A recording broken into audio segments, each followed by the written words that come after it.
షాప్లో అమ్మగా 2 కాకరకాయలు అయితే మిగిలిపోయాయి. దీంతో కాకరకాయ ఉల్లికారం అయితే చేస్తున్నాను.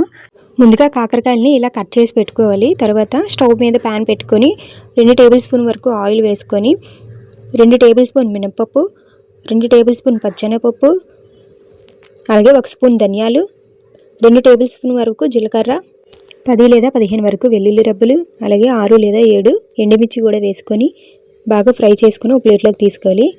అలాగే ఒక పెద్ద సైజు ఆనియన్ కట్ చేసుకొని అదే ప్యాన్లో వేసుకొని ఫ్రై అయిన తర్వాత కొద్దిగా చింతపండు వేసుకొని కొద్దిగా ఫ్రై చేసుకున్న తర్వాత 1 టేబుల్ స్పూన్ కారం, 1 టేబుల్ స్పూన్ సాల్ట్, అలాగే కొద్దిగా పసుపు వేసి ఫస్ట్ ఫ్రై చేసి ప్లేట్లో తీసుకుని వాటితో కలిపి గ్రైండ్ చేసి పక్కన పెట్టుకోవాలి. తర్వాత అదే ప్యాన్లో 2 టేబుల్ స్పూన్ వరకు ఆయిల్ వేసుకొని కట్ చేసుకున్న కాకరకాయని వేసుకొని బాగా ఫ్రై చేసుకోవాలి.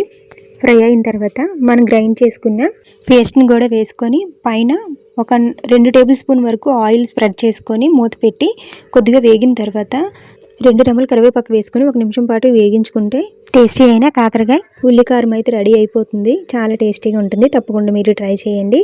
అలాగే నా ఛానల్ సబ్స్క్రైబ్ చేసుకొని ఒక లైక్ అయితే చేసేయండి. ఉంటాను. Tata, bye bye.